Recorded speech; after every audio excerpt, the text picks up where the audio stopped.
Oi, gente, bem-vindos ao canal Espanhol Global. Eu sou o Tony. Vamos começar. Com este projetor holográfico, você vai aprender espanhol de um jeito interativo e divertido. Pai, mãe, irmão, são palavras que a gente usa todo dia, né? No automático. Mas e se por trás delas estivessem segredos sobre escravidão, biologia e até umas reviravoltas da lei? É isso que vamos fazer hoje, abrir o livro de história secreto da família, usando a língua espanhola como nossa guia. Então vamos lá, começando com uma provocação. A palavra família, o que ela nos faz pensar? A imagem que vem à mente é quase sempre a mesma. Pais e filhos, aquele laço de amor, de sangue. Bom, a história por trás disso é bem diferente. A origem dessa palavra é bem menos aconchegante, digamos. Na verdade, é um pouco sombria. Pois é, exatamente isso. A palavra latina família, ela vem de famulus, que quer dizer servo. Então, originalmente, não tinha nada a ver com parentes de sangue. A família era o conjunto de servos e escravos que pertenciam ao chefe da casa. A ideia de família como a gente conhece hoje, nossa, isso veio muito, mas muito tempo depois. É uma reviravolta e tanto, né? E olha, essa é só a primeira descoberta do nosso caminho. A gente ainda vai fundo nas raízes das palavras para pais e filhos, vamos entender por que o espanhol é tão diferente quando o assunto é irmão e até descobrir como a lei mede, literalmente, a distância entre parentes. Então, vamos começar essa viagem. Beleza, agora que a gente já desconstruiu a ideia de família, vamos para o coração da coisa. Pais e filhos. De onde será que vem padre e hijo? As respostas, olha, são antigas, quase tão antigas quanto a própria fala humana. Imaginem só o som mais básico que um bebê consegue fazer. Papá.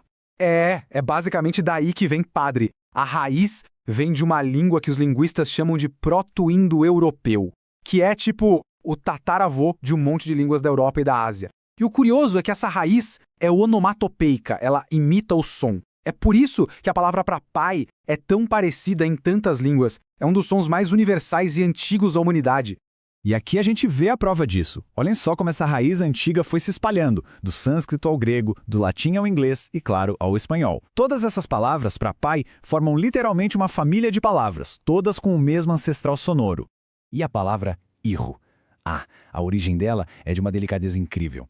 Vem do latim filhos, que tem uma ligação forte com o verbo mamar.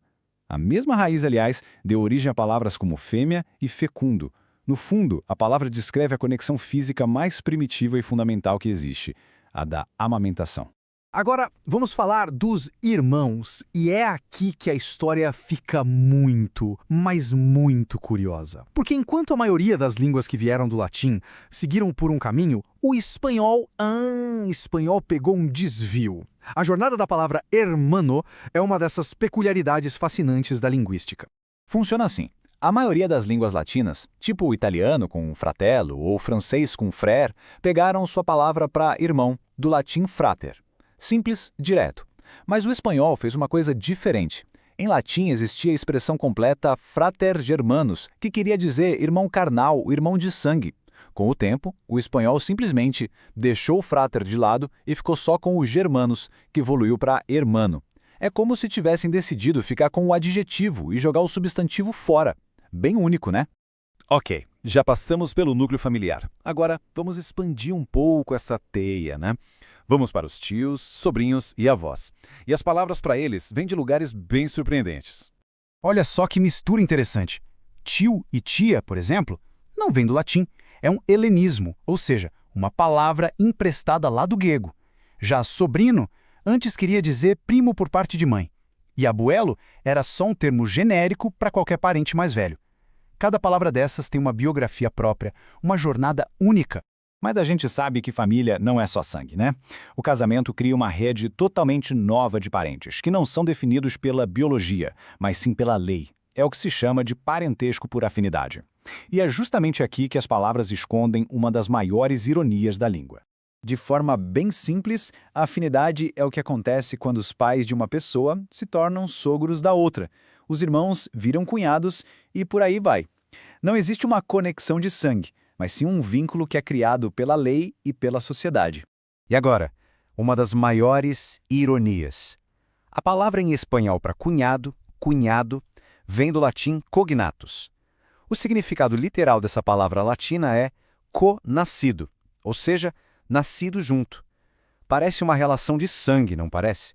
Pois é justamente o oposto. O significado deu um giro de 180 graus. Uma palavra que significava nascido junto, indicando um parente de sangue, hoje é usada exclusivamente para um parente por casamento, que por definição não tem o mesmo sangue. É um exemplo perfeito de como o significado das palavras pode viajar e se transformar completamente com o tempo.